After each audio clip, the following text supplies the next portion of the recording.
आज हम सुनेंगे रामकृष्ण परमहंस की एक महान सीख। संत हमें वही सिखाते हैं जिसका उन्होंने स्वयं अभ्यास किया है, इसलिए उनकी सलाह हमारा भला करने की ताकत रखती है। महान गुरु रामकृष्ण परमहंस के शिष्यों में एक गरीब महिला भी थी। एक दिन वो अपने बेटे के साथ उनके पास आई और बोली, गुरुदेव, मेरा बेटा हर दिन मिठाई खाना चाहता है। वो आदत उसके दांतों को खराब कर रही है और मैं भी उसके लिए रोज़ रोज़ इन्हें खरीदने में सक्षम नहीं हूँ। मेरी सलाह, चेतावनी और यहाँ तक कि पिटाई भी सब व्यर्थ गई। कृपया उसे कुछ सलाह दे और उसे आशीर्वाद भी दे ताकि वह बुरी आदत को छोड़ दे। रामकृष्ण ने लड़की की ओर देखा, लेकिन उससे बात करने के बजाय महिला से उसे 2 सप्ताह बाद वापस लाने के लिए कहा। वह स्त्री 2 सप्ताह के बाद लड़के को फिर उसके पास ले आई। जैसे ही दोनों बैठे, श्री रामकृष्ण ने लड़के की ओर देखा और कहा, मेरे प्यारे बेटे, क्या यह सच है कि तुम हर दिन अपनी माँ को मिठाई के लिए परेशान करते हो?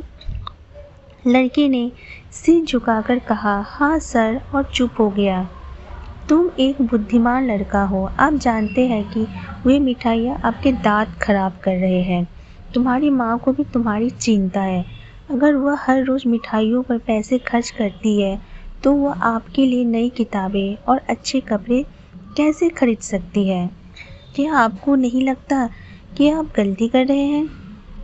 रामकृष्ण की बातें लड़के के दिल को छू गई। उसने रामकृष्ण की ओर देखा और कहा, हाँ सर, और फिर चुप हो गया। तो क्या आज से मिठाई मांगना बंद कर दोगे? रामकृष्ण ने अपील भरे स्वर में पूछा। इस पर लड़का मुस्कुराया और बोला, हाँ सर, मैं आज से अपनी माँ को मिठाइयों के लिए परेशान करना बंद कर दूंगा और रोज़ मिठाइयाँ खाना भी बंद कर दूंगा।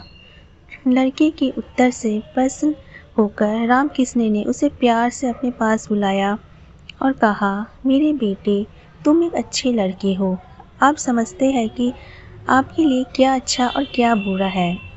तुम निश्चित रूप से बड़े होकर एक खुशहाल इंसान बनोगे। जैसे ही बालक नमस्कार करके झुका, रामकृष्ण ने उसे आशीर्वाद दिया और अन्य भक्तों की ओर मुखातिब हुए।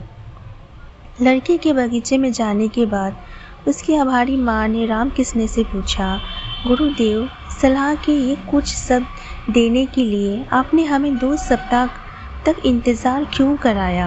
रामकृष्ण मुस्कुराए और बोले, देखो, जब तुम 2 सप्ताह पहले आए थे तो मुझे भी भक्तों द्वारा लाई गई मिठाइयाँ खाने की आदत थी। मैं आपके बेटे को वह काम न करने के लिए कैसे कह देता जो मैं खुद लगभग हर रोज़ कर रहा हूँ। तो उस दिन से मैंने मीठा खाना बंद कर दिया। इससे मुझे इतनी ताकत मिली है कि मैं आपके बेटे को वही करने की सलाह दे सकूं जो मैंने खुद किया है। केवल जब हम उपदेश देते हैं, जिसका हम अभ्यास करते हैं, तभी हमारे सब ईमानदारी से भरे होते हैं और श्रोता को आकर्षित करते हैं। कमरे में मौजूद सभी भक्तों को लगा कि उन्होंने भी रामकृष्ण से एक महान सबक सीखा है।